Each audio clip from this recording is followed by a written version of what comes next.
Et l'invité d'Impact fait sa rentrée politique sur Mediatico. Hugues Widor, bonjour. Bonjour. Merci d'être avec nous aujourd'hui. Vous êtes le président de l'UDES, l'Union des employeurs de l'économie sociale et solidaire. Vous représentez 16 branches d'activité, 60 000 entreprises, 1 million d'employés en France.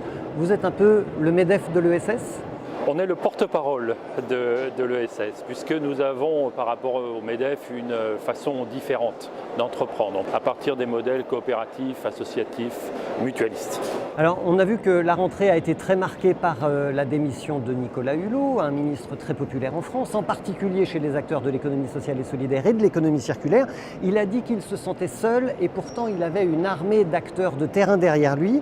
Que vous inspire la campagne du Move avec ce hashtag « Tu n'es pas seul Nicolas » ? Eh bien, c'est une bonne chose, parce que Nicolas Hulot mérite toute notre estime. C'est un homme de conviction, c'est un homme engagé, c'est un homme qu'on respecte. Et dans la plupart de ses interventions qui ont porté sur notre secteur, il a toujours indiqué que le modèle de l'économie sociale et solidaire était le modèle d'avenir. Pour nous, au-delà de ce départ, c'est également un message.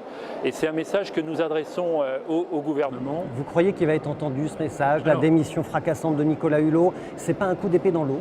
Pour nous, c'est un message pour l'ESS, pour dire l'économie sociale et solidaire, elle doit être rattachée au ministère de l'économie.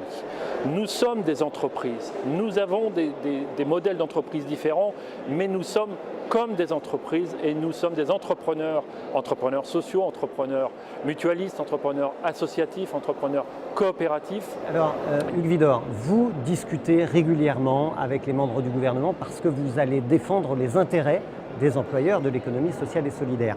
Comment est-ce que vous regardez l'engagement du gouvernement pour notre secteur ? Alors, effectivement, vous avez raison de le rappeler, l'économie sociale et solidaire pèse lourd. 224 000 entreprises, plus de 2,3 millions de salariés, 14,1% de l'emploi en France, 600 000 emplois à créer d'ici 2020, c'est considérable. Et un secteur qui souvent résiste mieux d'ailleurs aux crises. Absolument, qui est plus résilient et qui traverse les crises, un emploi de proximité qui porte des valeurs fortes de solidarité, d'équité et qui porte un autre modèle de société qui n'est pas un modèle court-termiste, mais qui est un modèle de long terme.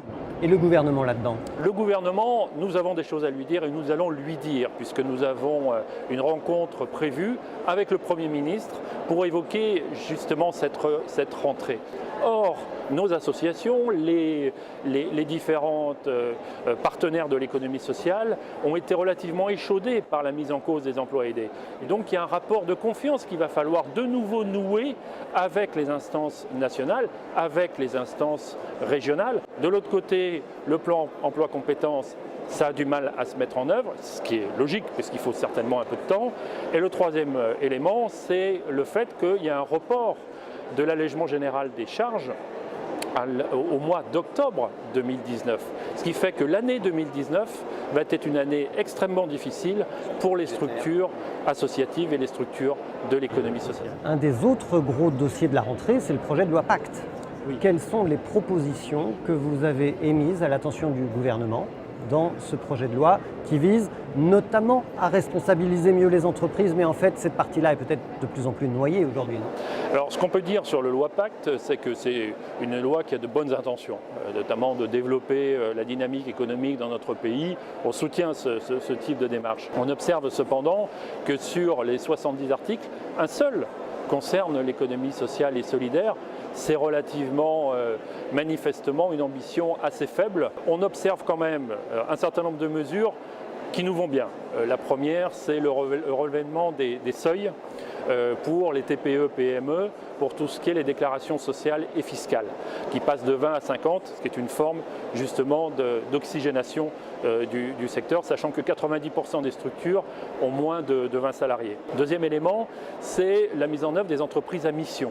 Entreprise à mission, c'est une forme, d'une certaine manière, de pollinisation des valeurs de l'économie sociale au monde de l'entreprise. C'est une pollinisation ou est-ce que ça va noyer l'ESS dans un magma plus grand ? Alors, c'est la question justement, et c'est pour ça que nous avons une vision relativement nuancée des entreprises à mission. Nous disons d'un certain côté, il y a une forme de pollinisation, et c'est ce que nous avons dit d'ailleurs quand j'ai rencontré Mme Notat et M. Senard, pour dire ça va dans le bon sens, puisque que les entreprises prennent en compte les enjeux sociaux et environnementaux, prennent en compte le fait qu'il faut avoir des salariés dans la gouvernance des entreprises, c'est quand même intéressant, c'est quand même nouveau, et ça on ne peut pas être contre objectivement. Par contre, on se méfie d'une forme de confusion dans laquelle il n'y aurait plus de reconnaissance même des acteurs de l'économie sociale et solidaire. Et c'est pour ça qu'on pense tout à fait utile de bien vérifier que les entreprises à mission n'aient pas accès justement aux financements qui sont prévus pour l'économie sociale et solidaire dans le cadre de l'épargne solidaire justement. Par contre, dans les manquements, il y a 3 grandes pistes en fait qui n'ont pas été explorées. C'est au niveau de l'élargissement de l'épargne solidaire, c'est sur l'épargne retraite et c'est sur l'assurance vie. Une des promesses d'ailleurs du président de la République, que de booster l'assurance vie, ce serait l'occasion justement d'en faire bénéficier l'économie sociale. C'est un grand raté de ce programme, de ce plan, mais nous allons œuvrer jusqu'au bout pour faire que cette dimension économie sociale intègre totalement la loi Pacte. C'est vrai qu'il y a une campagne actuellement du Forum pour l'investissement responsable pour utiliser les supports d'assurance vie à destination des investissements responsables et donc au service des structures de l'économie sociale et solidaire. Vous avez participé avant l'été, Hugues Widor, aux négociations avec le gouvernement bien sûr, sur la réforme de la formation professionnelle. Ce qu'il en ressort, c'est mieux ou c'est moins bien pour le secteur de l'ESS ? Alors c'est très mitigé.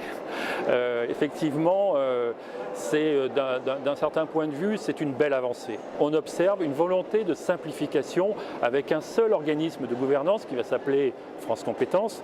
Le deuxième élément, c'est au niveau de l'apprentissage. Nous sommes favorables au développement de l'apprentissage dans ce pays. Et tout le monde, Hugues Widor, pour les structures de l'ESS, qu'est-ce que ça change ? Alors, tout le monde, oui, sauf que les éléments financiers n'étaient pas forcément mis en œuvre totalement au service de l'apprenti. Là, c'est le contrat qui va être financé. Donc on sort, si vous voulez, d'une procédure qui était hyper complexe et qui faisait qu'il y avait une grande déperdition. Donc on peut considérer que, et ça on en rend hommage au gouvernement de ce point de vue-là, que la politique apprentissage va être boostée à travers cette loi sur la formation professionnelle. Alors, vous pensez que les structures de l'ESS sont particulièrement bien armées pour accueillir des apprentis ? Est-ce qu'elles ont besoin d'apprentis ? Est-ce qu'elles ont les moyens de les intégrer à leurs équipes ?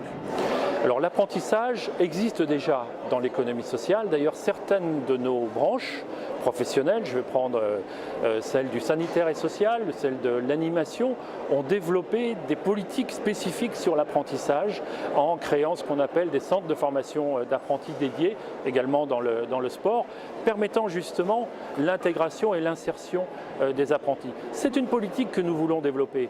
À partir du moment où il y a un financement au contrat, on pense que cette politique est bonne, est intéressante. Les bémols, c'est la question de savoir si ça va marcher. En clair, nous avons, notamment dans l'économie sociale et solidaire, un certain nombre de publics qui sont des publics fragiles, qui sont des salariés qui n'ont pas un grand niveau de formation. Or là, avec la loi sur la formation professionnelle, c'est le salarié qui va pouvoir choisir sa formation. Quand on est un salarié qui, par nature, a eu souvent des échecs dans sa formation initiale, c'est plus compliqué.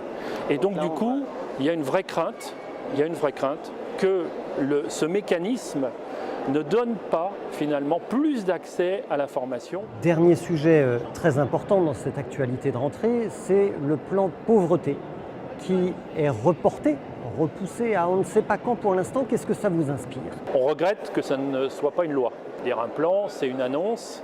Est-ce qu'il sera suivi d'effet ou pas? Donc il faudra quand même être très exigeant et très regardant sur la façon dont il se mettra en œuvre. Une loi, ce serait mieux qu'un plan. Un plan, c'est normalement des financements.